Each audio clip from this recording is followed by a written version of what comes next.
ابھی ایک فیملی ملاقات کے لیے اندر گئی ہوئی ہے. اس کے بعد باہر آ جانے پر میں حضور کی خدمت میں ہمارے لیے عرض کروں گا. ہو سکتا ہے تمہیں بھی وقت مل جائے. اس کے فوراً بعد حضور ایبٹ آباد کے لیے روانہ ہو رہے ہیں، جہاں سے 1 ماہ بعد واپسی ہوگی. آگے فرماتے ہیں حضور بھی اس عاجز کو پہلے سے جانتے تھے، چنانچہ ملاقات ہونے پر فرمانے لگے جرمنی سے آئے ہو یا پہلی بار جرمنی جا رہے ہو؟ خاکسار کے جواب دینے پر کہ حضور پہلی بار جا رہا ہوں اور دعا کی درخواست کرنے کے لیے آیا ہوں، فرمایا میں تمہارے لیے دعا کروں گا، مگر یہ یاد رکھنا کہ ہمت نہیں ہارنی، منزل مقصود تک پہنچنا ہے. یہ نہیں کہ اٹلی سے واپس آ جاؤ یا پولینڈ یا روس جا کر واپس آ جاؤ. آگے فرماتے ہیں حضور کے یہ کلمات میرے دل میں جاں گزین ہو گئے اور میں نے اسی وقت مصمم ارادہ کر لیا کہ اب جرمنی جا کر ہی دم لوں گا.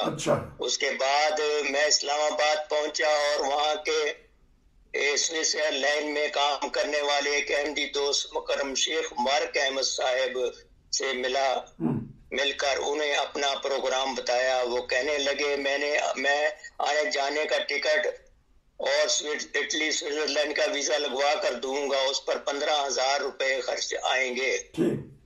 1 ہفتہ کے بعد آ کر پاسپورٹ اور ٹکٹ لے جانا. جہاں تک جرمنی کے ویزے کا تعلق ہے تو یہ لگوانا میرے بس کی بات نہیں. فرماتے ہیں 1 ہفتہ بعد جب میں نے اپنا پاسپورٹ اور ٹکٹ حاصل کر لیا، مجھے حضور رحم اللہ علیہ تعالیٰ کی نصیحت یاد آئی کہ ہمت نہیں ہارنی. ساتھ ہی حضور کے یہ الفاظ بھی کہ میں دعا کروں گا. چنانچہ پھر میرے دل میں آیا کہ کیوں نہ جرمن ایمبیسی میں جا کر خود ویزا لینے کی کوشش کروں. آگے میں فرماتا ہوں کہ میں نے اسی وقت جرمن ایمبیسی میں چلا گیا. وہاں کی رویداد بیان کرتے ہوئے فرماتے ہیں، یعنی میں فرماتا ہوں جہاں گیا تو مجھ سے پہلے صرف ایک آدمی بیٹھا ہوا تھا. میں بھی اس کے ساتھ بیٹھ گیا اور اپنی باری کا انتظار کرنے لگا. اتنے میں اندر سے ایمبیسی کا کلرک آیا اور اس آدمی کے کاغذات اسے واپس دے کر کہنے لگا 2 ہفتے کے بعد آنا. اسے فارغ ہو کر وہ کلرک میری طرف متوجہ ہوا. میرے کہنے پر میں نے ٹورسٹ ویزا کے لیے درخواست دینا چاہتا ہوں. اس نے مجھے اندر سے ایک فارم لا کر دیا جو میں نے پر کر کے دے دیا. وہی 1 گھنٹے کے بعد وہی کلرک آیا اور مجھے کہنے لگا کہ آپ کو 2 ہفتے کا انتظار کرنا پڑے گا. میں نے کہا دیکھیں میرے پاس اٹلی اور سوئٹزرلینڈ کا ویزا ہے اور 3-4 روز کے بعد میری فلائٹ ہے. میں 2 ہفتے کے کیسے انتظار کر سکتا ہوں؟ اس پر میرے کاغذات دوبارہ لے کر اندر چلا گیا. چند منٹ واپس آیا اور کہنے لگا اچھا 150 روپے فیس جمع کرواؤ، ہمارا ویزا ابھی لگ جائے گا. آگے میں نے فرمایا کہ یہ سن کر میری تو باتیں کھل گئیں اور میں خوشی سے اچھلنے لگا. میں سمجھ گیا کہ خلیفہ وقت کی دعا اپنا کام کر چکی ہے، ورنہ اتنی آسانی سے جرمن ویزا ملنا ناممکنات میں سے تھا. اب جرمنی کا ویزا لگ جانے پر وہ یہ خبر سنانے کے لیے شیخ مبارک احمد صاحب کے پاس دوبارہ رہ گیا. تو فرماتے ہیں شیخ مبارک احمد صاحب سخت حیران زدہ ہوئے اور کہنے لگے جرمن ایمبیسی والے تو چڑیا بھی نہیں پڑکنے دیتے، انہوں نے تمہیں ویزا کیسے دے دیا؟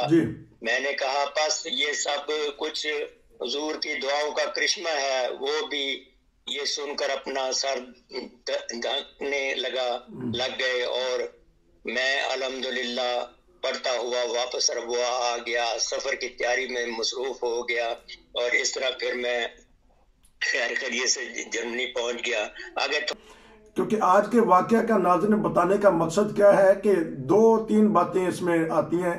کہ قبولیت دعا کہ خلیفہ وقت کی جو دعا ہوتی ہے اس کا کیا رنگ ہوتا ہے، چند منٹ کی چند لمحوں کی ملاقات ہوتی ہے اس سے میں۔ تو دوسری بات جو امام جماعت احمدیہ نے کہا کہ ہمت نہیں ہارنی، لگے رہیں، اس میں اللہ تعالیٰ نے دیا، اور دعائیں جو بزرگوں کی انہوں نے جو خدمت کی تھی وہ اس کا ملا تھا۔ ناظرین کتاب سے اس لیے پڑھا گیا تاکہ کہیں سے کوئی غلطی نہ ہو جائے، اس لیے ان کا اپنا واقعہ جو کہ لٹریچر میں چھپ چکا ہے، انوری صاحب کی کتاب میں انہوں نے پڑھ کے سنایا، اس سے ایمان تازہ ہوتا ہے، ہمت بندتی ہے۔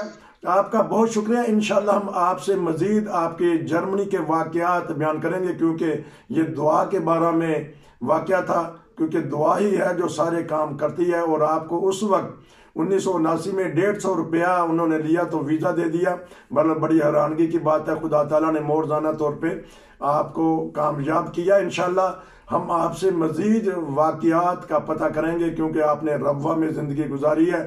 ناظرین کہاں بھی جہاں بھی آپ دنیا میں رہتے ہیں، کوئی واقعہ بیان کرنا چاہتے ہیں، کچھ قصہ سنانا چاہتے ہیں، کوئی لطیفہ کے رنگ میں کوئی اپنی بچپن کی باتیں بتانا چاہتے ہیں، تو یقیناً ہمیں خوشی ہوگی کہ آپ شیئر کریں، کیونکہ جو ہمارے پرانے بزرگ ہیں ان کے اوپر قرض ہے ہمارا کہ انہوں نے باتیں بتانی ہیں۔ تو جس طرح میں نے کہا کہ بہت پرانے بزرگ جو ہیں انہوں نے کل ایسا واقعہ سنایا کہ میرے ابا جان کا تھا، لیکن مجھے بڑی حیرانگی ہوئی بات سن کے۔ تو اس لیے جو ہمارے پرانے بزرگ ہیں جہاں بھی ہیں دیکھ رہے ہیں، تو ان کو چاہیے رابطہ کر کے کسی بھی سوشل میڈیا پہ کسی بھی کتاب میں اپنے واقعات بیان کریں۔ نصیر کو اجازت دیجیے، انشاءاللہ آپ سے دوبارہ بات ہوگی۔ نصیر کو اجازت دیجیے، السلام علیکم۔